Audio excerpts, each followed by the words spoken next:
उत्तर प्रदेश के बेसिक शिक्षा विभाग में काम करने वाले लाखों कर्मचारियों, चाहे वे अस्थायी शिक्षक हों, शिक्षा मित्र हों, अनुदेशक हों या फिर स्कूलों में खाना बनाने वाली हमारी रसोइया हों, सभी के लिए 15 जुलाई 2026 को एक बहुत ही महत्वपूर्ण शासनादेश जारी कर दिया गया है।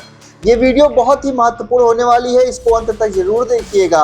आदेश 8 जुलाई को वाराणसी में जो मुख्यमंत्री जी के द्वारा कैशलेस चिकित्सा और सामाजिक सुरक्षा योजना के MOU है, उसके क्रियान्वयन को लेकर के जारी की गई है। आज की इस वीडियो में हम बिना किसी लाग लपेट के सीधे तथ्यों पर बात करेंगे कि आखिर किस कर्मचारी को क्या मिलेगा, बैंक खाते के नियम क्या है और 90 दिनों की वह कौन सी शर्त है जिसे ना मानने पर आपका सारा बीमा रद्द हो सकता है। सबसे पहले समझते हैं 15 जुलाई के इस नए आदेश में विभाग ने कर्मचारियों को मुख्य रूप से 4 कैटेगरी में बांट दिया है।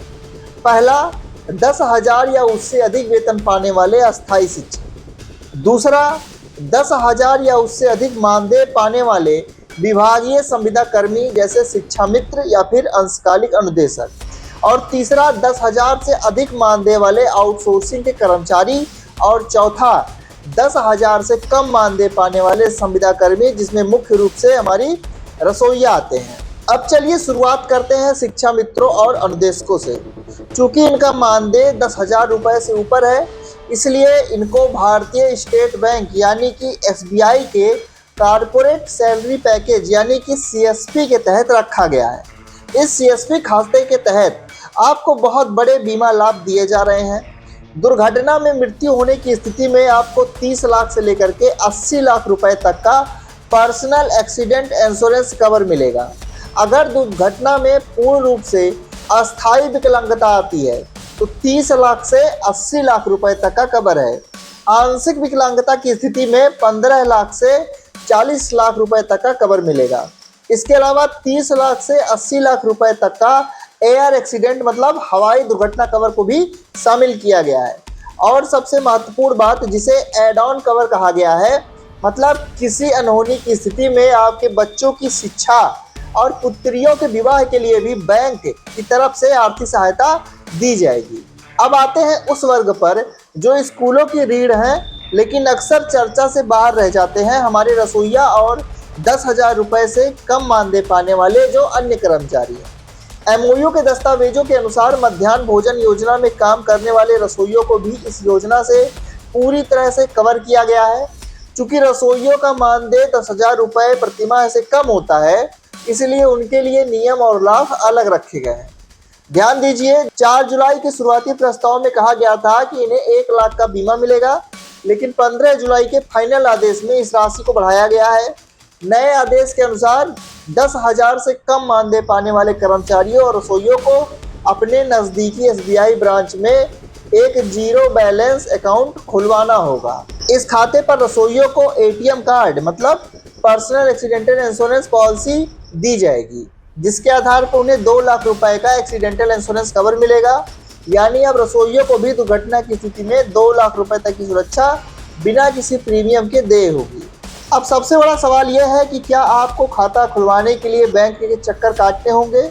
इसका जवाब है नहीं, क्योंकि आदेश में स्पष्ट निर्देश है कि SBI अपनी बैंक शाखाओं के आसपास के सभी विद्यालयों की मैपिंग करेगा। बैंक के कर्मचारी खुद स्कूलों या फिर BRC पर कैंप लगाएंगे। अगर आपका खाता पहले से SBI में है तो आपको बस एक फॉर्म भरकर उसको इस नए पैकेज में बदलवाना है। अगर खाता नहीं है तो कैंप में ही नया खाता भी खोल दिया जाएगा। इस पूरी प्रक्रिया में जिला बेसिक शिक्षा अधिकारी, खंड शिक्षा अधिकारी और प्रधानाध्यापक बैंक का सहयोग करेंगे, लेकिन यह सुनिश्चित किया जाएगा कि स्कूलों में पढ़ाई का नुकसान ना हो। खाता खुलवाते समय ATM कार्ड को लेकर भी जागरूक रहना है।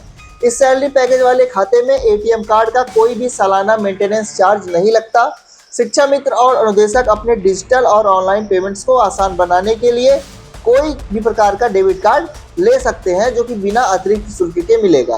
वहीं रसोइयों और कम मानदेय वाले कर्मचारियों को इस जीरो बैलेंस खाते के साथ रुपए डेबिट कार्ड दिया जाएगा, जिससे उनका 2 लाख का बीमा लिंक होगा। अब इस पूरे वीडियो की सबसे अहम जानकारी, जिसे नजरअंदाज करने पर आपका कोई भी बीमा काम नहीं करेगा, इसे ध्यान से देखिए। शासनादेश के बिंदु संख्या 2 में कहा गया है कि ये सारे बीमा लाभ तभी प्रभावी होंगे जब आपका वेतन या मानदेय आपके इसी SBI खाते में क्रेडिट होना शुरू होगा। अगर किसी भी कारण से लगातार 90 दिनों से अधिक समय तक आपके खाते में मानदेय क्रेडिट नहीं होता है तो बैंक द्वारा आपको MOU का कोई भी लाभ नहीं दिया जाएगा। आपका 30 लाख या 80 लाख का बीमा तत्काल प्रभाव से रोक दिया जाएगा।